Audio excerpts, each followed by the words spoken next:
2026-27 ମସିହାର ଖରିଫ ଋତୁ ଯେଉଁମାନେ ବି ଧାନ ଚାଷ କରୁଛନ୍ତି ସେମାନେ ପଞ୍ଜୀକରଣ କରିବେ ତାଙ୍କର ବଳକା ଧାନ ବିକ୍ରି କରିବା ପାଇଁ।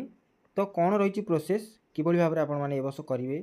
କେବେଠୁ ଆରମ୍ଭ ହେବ, କ'ଣ ଡକୁମେଣ୍ଟ ଦରକାର, ଯେଉଁ 5ଟି ପଏଣ୍ଟ ଅଛି ମୁଁ ଦେଖାଇ ରଖୁଛି ଆପଣମାନଙ୍କୁ। ଏଇ ଯେଉଁ 5ଟି ପଏଣ୍ଟ ବିଷୟରେ ମୁଁ ଆପଣମାନଙ୍କ ସହିତ ତଥ୍ୟ ରଖିବି, ସେ ତଥ୍ୟଗୁଡ଼ିକୁ ଆପଣମାନେ ନିହାତି ଭାବରେ ଜାଣନ୍ତୁ, କାରଣ ଖୁବ୍ ଶୀଘ୍ର ହେବାକୁ ଯାଉଛି ଚାଷୀ ପଞ୍ଜୀକରଣ 2026-27 ପାଇଁ। ତ କ'ଣ କ'ଣ ଡକୁମେଣ୍ଟ ଦରକାର ହେଉଛି, ଆଗ ପୂର୍ବ ବର୍ଷ ଭଳି ଏ ବର୍ଷ କ'ଣ ଅଲଗା ରହିଛି, ତ ନିହାତି ଭାବରେ ଭିଡ଼ିଓକୁ ଶେଷ ପର୍ଯ୍ୟନ୍ତ ଦେଖନ୍ତୁ। ବହୁତ ଇମ୍ପୋର୍ଟାଣ୍ଟ, ଯେଉଁମାନେ ବି ଚାଷ କରୁଛନ୍ତି, ଯେଉଁମାନେ ଧାନ ବିକ୍ରି କରୁଛନ୍ତି ମଣ୍ଡିରେ, ସେମାନଙ୍କ ପାଇଁ ବହୁତ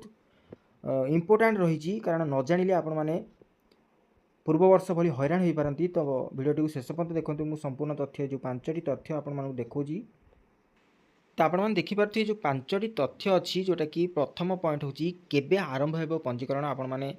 ମନରେ ବହୁତ ପ୍ରଶ୍ନ ଥିବ ଯେ 15 ଜୁଲାଇ ଠାରୁ ପ୍ରତିବର୍ଷ ଆରମ୍ଭ ହୁଏ, କିନ୍ତୁ ଗତ ବର୍ଷ ତାହା ଟିକେ ବିଳମ୍ବ ହୋଇଥିଲା। ଏବେ ବା ଏଇ ବର୍ଷ କେବେ ଆରମ୍ଭ ହେବ, ଭିଡ଼ିଓଟିକୁ ନିହାତି ଭାବରେ ଦେଖିଲେ ହିଁ ଆପଣମାନେ ଜାଣିପାରିବେ। 2ଟା ରହିଛି। 2 ନମ୍ବର ପଏଣ୍ଟ ରହିଛି କ'ଣ କ'ଣ କାଗଜପତ୍ର ଲାଗିବ। ପୂର୍ବ ବର୍ଷ ଭଳି ଯେଉଁ କାଗଜପତ୍ର ଲାଗୁଥିଲା ସେଇଆ ଲାଗିବ କି ଅନ୍ୟ କ'ଣ ଡକୁମେଣ୍ଟ ଲାଗିବ। 3 ହେଉଛି KYC କେମିତି କରିବେ, ନିହାତି ଭାବରେ ଜାଣିବା ଦରକାର। ଆପଣମାନେ ଜାଣିବେ, ଯେ ନ ଜାଣିଲେ ଆପଣମାନେ ହଇରାଣ ହେବେ। KYC ମଧ୍ୟ କେମିତି କରିବେ। 4 ନମ୍ବର ପଏଣ୍ଟ ହେଉଛି ନୂଆ ନା ନବୀକରଣ, ମାନେ ପଞ୍ଜୀକରଣ କରିବେ ନା ନବୀକରଣ। ଯେମିତିକି ଯେଉଁମାନଙ୍କ ଡକୁମେଣ୍ଟ ଥିଲା ଆଗରୁ ବହୁତ ଦିନ ପୂର୍ବରୁ, ବହୁତ ବର୍ଷ ପୂର୍ବରୁ, ସେଗୁଡ଼ିକ କ'ଣ ହେଉଥିଲା ନା ନବୀକରଣ ହେଉଥିଲା। ଅର୍ଥାତ୍ ଆପଣମାନଙ୍କ ଡକୁମେଣ୍ଟ ସବୁ ଥିବ, କେବଳ ଆପଣମାନେ କାଗଜପତ୍ର ଦେଖେଇକି ଆଉ ଥରେ ତାକୁ ନବୀକରଣ, ନୂଆ ପୁରୁଣା ଯେଉଁଟା କରିଥିଲେ ସେଇଭଳି ଭାବେ କରିଥିଲେ। ଏ ବର୍ଷ ହେବ କି ନାହିଁ ତାହା ମଧ୍ୟ କହିବି। 5 ନମ୍ବର ପଏଣ୍ଟ ହେଲା କ'ଣ କଲେ ଆପଣମାନେ ପ୍ରଥମେ ଟୋକନ୍ ମିଳିବ, ଯେଉଁଟାକି ଏଇଟା ହେଉଛି ପ୍ରଥମ ମୁଖ୍ୟ ପଏଣ୍ଟ ମୁଁ ରଖିବା କଥା। ଶେଷରେ କାହିଁକି ରଖିଲି ନା, ଶେଷରେ ଯେହେତୁ ରଖିଲି, ଏଇଟା ହେଉଛି ଶେଷ, ଯେଉଁଟାକି ଧାନ ମଣ୍ଡି ଯେତେବେଳେ ଆରମ୍ଭ ହେବ ଟୋକନ୍ ଗୁଡ଼ିକ ଆସିବ, ସେଥିପାଇଁ ମୁଁ ଶେଷରେ ରଖିଛି। ଯେ ମୁଁ ଆପଣମାନଙ୍କୁ ଏଇ ସିକ୍ରେଟ୍ ଟ୍ରିକ୍ସଟି ଆପଣମାନଙ୍କୁ କହିବି, ଯେ ଆପଣମାନଙ୍କର ଟୋକନ୍ ଗୁଡ଼ିକ ଭାବୁଛନ୍ତି କିଭଳି ଆସୁଛି ବା ଆପଣମାନଙ୍କୁ କେମିତି ଶୀଘ୍ର ମିଳିବ। ସମସ୍ତେ ଭାବୁଛନ୍ତି ଯେ ମୋର ଆଗେ ଆସିଲାନି, ତାର ଆଗେ ଆସିଗଲା, ମୁଁ ଆଗେ କରିଥିଲି, ସେମାନେ ଆଗେ କରିଥିଲେ, ଯେ ତାଙ୍କର ଆଗ ପଛ ହେଇକି ଆସୁଛି। ତ ଆପଣମାନଙ୍କୁ ଯେଉଁ ତରିକାଟି ମୁଁ ଆପଣମାନଙ୍କୁ କହିବି, ସେଇ ତରିକାଟି 99% ଆପଣମାନଙ୍କୁ ସଫଳତା ଦେବ। ପ୍ରଥମେ ବା ଡିସେମ୍ବରରୁ ଜାନୁଆରୀ ମାସ ଭିତରେ ଆପଣମାନଙ୍କ ଟୋକନ୍ କେମିତି ଆସିବ, ମୁଁ ଏଇ 5 ନମ୍ବର ପଏଣ୍ଟରେ କହିବି। ଭିଡ଼ିଓଟି ହୁଏତ ଟିକେ ଲମ୍ବା ହୋଇପାରେ, କିନ୍ତୁ ଆପଣମାନଙ୍କ ପାଇଁ ବହୁତ ଉପକାର ହେବ, ଯେଉଁଟାକି ଆପଣମାନେ ଦେଖିଲେ ଆଗାମୀ ଦିନରେ ଯେଉଁ ପଞ୍ଜୀକରଣ ଆରମ୍ଭ ହେବ ତା ସମୟ ପୂର୍ବରୁ ଆପଣମାନେ କରିବେ, ଏବଂ କଲେ ଆପଣମାନଙ୍କୁ ନିହାତି ଭାବରେ ଉପକାର ହେବ। ଭିଡ଼ିଓଟିକୁ ଶେଷ ପର୍ଯ୍ୟନ୍ତ ଦେଖନ୍ତୁ। ଚାଲନ୍ତୁ ଏବେ ମୁଁ ସମ୍ପୂର୍ଣ୍ଣ ତଥ୍ୟ 1ରୁ 5 ନମ୍ବର ପଏଣ୍ଟ ପର୍ଯ୍ୟନ୍ତ ଆପଣମାନଙ୍କୁ କହି ରଖୁଛି। ଆଉ କହି ରଖୁଛି ମଧ୍ୟ, ଭିଡ଼ିଓଟିକୁ ଭଲ ଲାଗିଲେ ଭିଡ଼ିଓଟିକୁ ସେୟାର କରନ୍ତୁ, ସମୟ ଜାଣିବା ଦରକାର। ଭିଡ଼ିଓଟିକୁ ଲାଇକ୍ କରନ୍ତୁ। ଆଉ ଯଦି କୌଣସି ଡାଉଟ୍ ରହୁଛି କମେଣ୍ଟ ସେକ୍ସନରେ ନିହାତି ଭାବରେ କମେଣ୍ଟ କରନ୍ତୁ, ମୁଁ ତୁରନ୍ତ ଆପଣମାନଙ୍କର ରିପ୍ଲାଏ ଦେବି। ଆଉ ମନେ ରଖନ୍ତୁ, ଚ୍ୟାନେଲକୁ ସବସ୍କ୍ରାଇବ୍ କରି ରଖିନେବେ, କାରଣ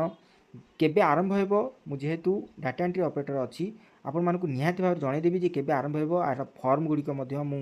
ଆପଣମାନେ ଯେଉଁମାନେ ବି ଚ୍ୟାନେଲକୁ ସବସ୍କ୍ରାଇବ୍ କରି ରଖିଥିବେ, ମୁଁ ଯେତେବେଳେ ଭିଡ଼ିଓଟି ପ୍ରଥମେ ବନେଇବି, କାରଣ ପ୍ରଥମେ ଆମ କତିକି ଆସିବ ଇନଫର୍ମେସନ୍ ଯେ କେବେ ଆରମ୍ଭ ହେବ, କ'ଣ କ'ଣ ଡକୁମେଣ୍ଟ ଲାଗିବ, ମୁଁ ଆପଣମାନଙ୍କୁ ନିହାତି ଭାବରେ, ଯେଉଁମାନେ ସବସ୍କ୍ରାଇବ୍ କରି ରଖିଥିବେ, ଭିଡ଼ିଓଟି କଲେ ଆପଣମାନଙ୍କୁ ନୋଟିଫିକେସନ୍ ଯିବ, ବା ଆପଣମାନେ ସର୍ଚ୍ଚ କରି ମଧ୍ୟ ମୋ ଚ୍ୟାନେଲକୁ ପାଇକି ଦେଖିପାରିବେ। ମୁଁ ଭିଡ଼ିଓର ଲିଙ୍କ୍ ସେକ୍ସନରେ ଦେଇଦେବି ଆପଣମାନଙ୍କୁ ସବୁତିକ ଫର୍ମ ଗୁଡ଼ିକ। ତ ଚାଲନ୍ତୁ ଏବେ ଆରମ୍ଭ କରିବା। ତ ଦେଖନ୍ତୁ, ପ୍ରଥମେ ହେଲା କେବେ ଆରମ୍ଭ ହେବ ପଞ୍ଜୀକରଣ। ତ ଆପଣମାନେ ଜାଣିଛନ୍ତି ଯେ ପ୍ରତିବର୍ଷ ଜୁଲାଇ 15ରୁ ଅଗଷ୍ଟ 15 ପରବର୍ତ୍ତୀ ସମୟରେ ସମୟ ମଧ୍ୟ ବର୍ଦ୍ଧିତ କରାଯାଏ, ବଢ଼ାନ୍ତି। ତ ଯେତେବେଳେ 2025-26 ମସିହାରେ ଜୁଲାଇ 15ରୁ ଆରମ୍ଭ ନ ହୋଇ ଜୁଲାଇ 19 ତାରିଖରୁ ଆରମ୍ଭ ହୋଇଥିଲା। ଯେହେତୁ ନୂଆ ସରକାର ଆସିଥିଲେ, ନୂଆ ସରକାର କିଛି ତଥ୍ୟ ତା ଭିତରେ ଇନକ୍ଲୁଡ଼ କରିବାକୁ ଚାହୁଁଥିଲେ, ତ ସେଥିପାଇଁ ହୁଏତ କିଛି ଡେରି ହୋଇଥିଲା। ତ ସେଇ ସମୟଟାକୁ ଷ୍ଟିକ୍ ଅପ୍ କରାଯାଇପାରେ। ମୁଁ କହି ରଖୁଛି, ଯେଉଁଗୁଡ଼ିକ ପୂର୍ବବର୍ଷ ବା ଗତ ବର୍ଷ ହେଇଥିଲା, ଆପଣମାନଙ୍କର 2025-26 ମସିହାରେ 19 ତାରିଖରୁ ଆରମ୍ଭ ହୋଇଥିଲା, ସେଇ 19-20 ତାରିଖରୁ ଆରମ୍ଭ ହେବାକୁ ଯାଉଛି ପଞ୍ଜୀକରଣ। 19-20 ବା ଜୁଲାଇ 19ରୁ ଜୁଲାଇ 20 ମଧ୍ୟରେ ଆରମ୍ଭ ହେବାକୁ ଯାଉଛି ପଞ୍ଜୀକରଣ। ଯେଉଁ ପଞ୍ଜୀକରଣ ପାଇଁ ଆପଣମାନେ ଅପେକ୍ଷା କରିଛନ୍ତି, ତେଣୁକରି କିଭଳି କରିବେ। ଦ୍ୱିତୀୟ ପଏଣ୍ଟ ହେଉଛି କ'ଣ କ'ଣ କାଗଜ ଲାଗିବାକୁ ଯାଉଛି। ଆପଣମାନେ ଜାଣିଛନ୍ତି ପୂର୍ବବର୍ଷ ବହୁତ ହଇରାଣ ହୋଇଛନ୍ତି, ଯେଉଁମାନଙ୍କ ନାଁରେ ନିଜ ନାଁରେ ଜମି ପଡ଼ା ନଥିଲା, ବାପା ଜେଜେଙ୍କ ନାଁରେ ଥିଲା, ଭାଇମାନଙ୍କ ନାଁରେ ଥିଲା, ଆପଣମାନେ बहुत असुविधार सम्मुखीन होती जोटा कि जेनेलोजी वंशावली आपण मैंने बाहर करके आनी एवं आपण मानकर शेषक आसला सहमति पत्र देकी करथिले सहमति पत्र आपण मैंने जिते देले आमे माने बहुत असुविधार सम्मुखीन हलु से सहमति पत्र पुनर्बार भेरिफिकेशन पे गला आरआई मान गति आरआई मैंने जेनेलोजी बाहर कले अपलोड कले अपलोड कलापर जाए आपण मानकर धानर टोकन आसो तो से आपण मानक कही रखुची कागज पत्र कौन लगे मुझे आपण मानक पूरा डिटेल्स कही रखुची जोटा कि आपण मानक फंडामेंटाल क्लीयर हो प्रथम जानतु डॉक्यूमेंट कौन लगे प्रथम डॉक्यूमेंट हूँ आपण मानकर जमीर पट्टा सी पुणी 3 प्रकार अच्छी कौन कौन जमी पट्टा निज नार थे आपण मैंने सहज करने जदि निज नार अच्छी तो आपण मैंने किसी असुविधा हे ना केवल निज नार जमी पट्टा थे सुविधा जी जमी थे आपण मैंने करेंगे आउ गोटे हूँ जदि आपण मानकर घर परिवार बा भाई मानकर ना अच्छी 3 भाई कि 2 भाई कि 4 भाई जिते भाई थे से ना जदि थी तो आपण मैंने निज भागटा आपण मैंने निजे करेंगे जदि चाहिए समस्त भाग करने कि जीटा अंश अच्छी आपण मैंने 2टी कि 3टी अंश करने चाहते तो सेठी ए वर्ष सहमति पत्र कार्यकारी हेबो कि नहीं किसी इनफॉरमेशन आसी ना आपण मैंने मुझे कही रखुची वीडियो माध्यम वीडियो को सब्सक्राइब वीडियो को लाइक करी चैनल को सब्सक्राइब कर रखु खूब शीघ्र ये डिटेल्स गुड़िक पुनर्बार वीडियो माध्यम आपण को निहाती भाव में आनीदेवी आपण मैंने जानीपर तो हुए तो ए वर्ष सहमति पत्र दे पारती न दे पारती कारण प्रायतः समस्त ना जमी हो गला सहमति पत्र जदि दियंती तो निहाती भाव आपण मैंने से सुविधा उठे पारे सुविधा आपण मैंने पाइपर आउ गोटे है कौन ना आपण मानकर जदि आपण मैंने ए वर्ष चेंज करना मृत व्यक्ति ना जो अच्छी जदि आपण मानकर ना को चेंज करना तो तुरंत कर जदि न हो पाला जदि आपण मैंने कहे मो बापा जेज अच्छा आम ना करने चाहूँ आम ना करने चाहूँ तो से मैंने गोटे आपण मानक सहमति पत्र दे पारे से सहमति पत्र आसो कही रखुची जीवित थिबा लोक बापा पुओं ना करने चाहूँगी बा जेज आपण नाती ना करने चाहूँगी सेटा हो पार तार अच्छी फर्म आसो सेटा आपण मैंने करेंगे तृतीय है जो मैंने कि भाग चाषी कर भाग चाषी मानक संपूर्ण पूरा भिन्न धरण अर्थात भाग चाषी माने भाग चाषी जो जार जमी कर मालिक जमी मालिकर पट्टा जमी पट्टा एवं तांकर आधार एवं मोबाइल नंबर आउ सेटा मध्य जमी पट्टा थिबो जी भाग दौची यदि तारी ना थिबो ताहाले हे परियो जदि सी तांको बापा ना देजी बापा मरीगले पुओ दौची भाग माने बापा ना जमी अच्छी पुओ बापा मरीगले पुओ आउ जन को भाग देजी सी जे पर्यंत तांको ना न करिसंती बा तांको डेथ सर्टिफिकेट देइचंती लीगल एड देबे लीगल एड देले तांकर भागटा केते जना पड़िबो तांकर भाई भौणी केते अछंती ताहाले जाईकी से प्रमाण हेबो गोटे तांकर परिचय पत्र मिलिबो जे से तांकर भाग चाषी तांको भागटा एतिकी से भाग चाषी दे परिबो आ तांकर जेतिकी भागरे पड़िबो सेतिकी भाग दे परिबे तृतीय पॉइंट रहिला केवाईसी ई केवाईसी टा होची कोन मन रखंतु आपण माने जेते बेला आपण माने हाँ से कागज पत्र कहली कोन प्रथम है आपण मानकु पट्टा द्वितीय रे होची आपण मानकर आधार प्रथम द्वितीय 2टी पॉइंट केवल पट्टा केवल आधार सहित आपण मानकर पंजीकरण हो कारण आपण माने जानिचंती पूर्व वर्ष गला वर्ष कौन होता ना बैंक अकाउंट तथ्य दि जाऊनी कारण आपण माने जानिचंती जे डीबीटी लिंक थिबा अकाउंट को आपण मानकर टंका जीवो से मध्य बहुत हैरान होती जो मान सरल अकाउंट था 50,000 अधिक रही पारनी से बोनस पैसा जाइन मुझे कही रखुची बहुत लोक बोनस पैसा जाए केवल धान पैसा आई परवर्ती समय तो जदि सेमती किसी अच्छी आपण लिमिट अच्छी बैंक चेक करूँ प्रथम चेक करूँ कौ बैंक डिबिट अच्छी जदि जो बैंक डिबिट अच्छी दबाक चाहना तो डिबिटा को चेंज करूँ तापर आपण मैंने आप्लाय करूँ धान मंडी पंजीकरण करूँ ताहले आपण मानकर टंकाटी ठीक जगह को जीव ना आपण मैंने जापारना ये गला जमी कागज पत्र कौन डॉक्यूमेंट दरकार हम आ भागचाषी मान तो कहली आधार कार्ड पट्टा एवं मोबाइल नंबर सठिक भाव में देवे तांको संपूर्ण अलग फॉर्म अच्छी पंजीकरण फॉर्म अलग एवं भागचाषी मान जो डॉक्यूमेंट देवे जो पंजीनाम पत्र देवे जे गोटे वर्ष यही लोक भागचाषी रूप में आम दौचु सी अलग फॉर्म तापर केवाईसी कहली केवल केवाईसी आपण माने जेते आखि स्कान करूछंती ओटीपी देई सेटा होची केवाईसी सेटा फिजिकल भाव करेंगे सांगे सांगे सेठी करेंगे एवं सेठी मध्य डाटा एंट्री हम आपण मानक तथ्य ऑनलाइन चढ़िबो बा पंजीकृत हेबो आपण माने डेरी हेबो नै आपण माने फॉर्म देके आसीबे नै आपण को फॉर्म सांगे सांगे सेठी डिजिटाइज हेबो अर्थात पंजीकरण करा जिवो आपण मानकु सांगे सांगे सेठी ई केवाईसी करिया पड़िबो जोटा प्रथमे आपण माने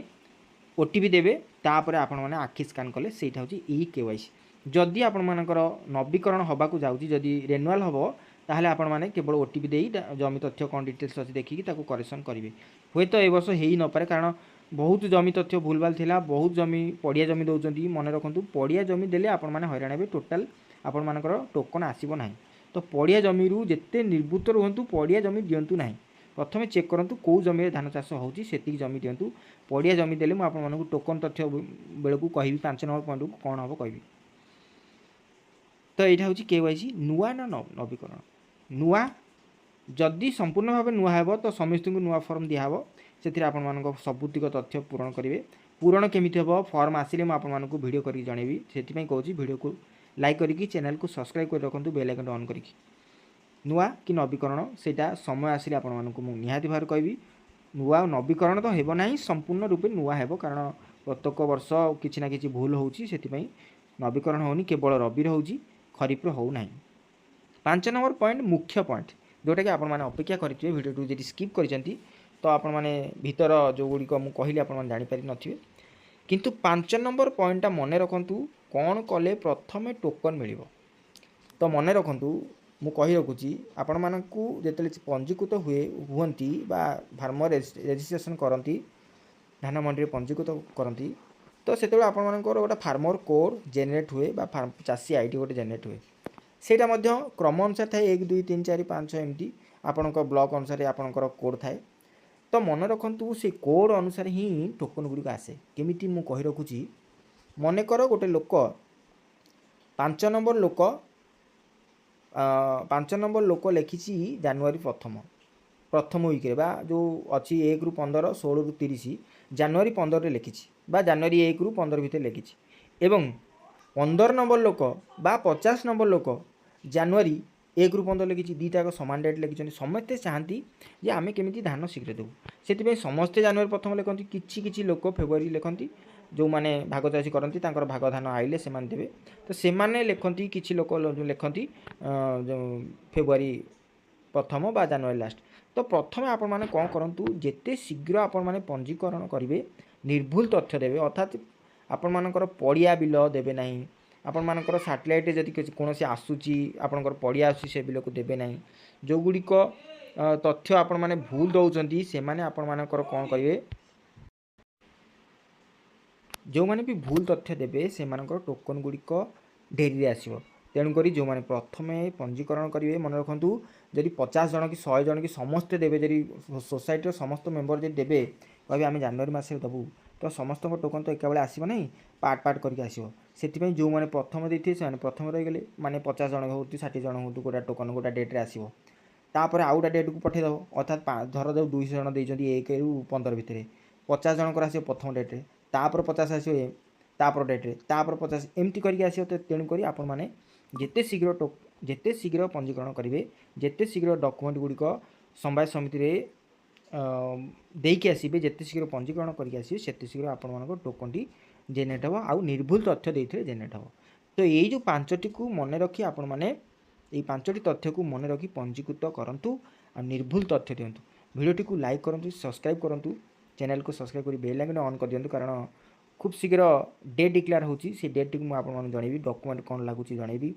नवीकरण कि पंजीकरण नुआ पंजीकरण हो जनइबी तो से आपण अनुरोध जदि वीडियो किसी आपण डाउट रोची कमेंट करूँ आउ वीडियो को लाइक करी चैनल को सब्सक्राइब करूँ बहुत मात्रा शेयर करूँ खूब शीघ्र मु डेट डिक्लेयर कर मो चाषी बंधु मानक पुनर्बार नमस्कार करुँची वीडियोटी को एंड करुँची नमस्कार जय जगन्नाथ।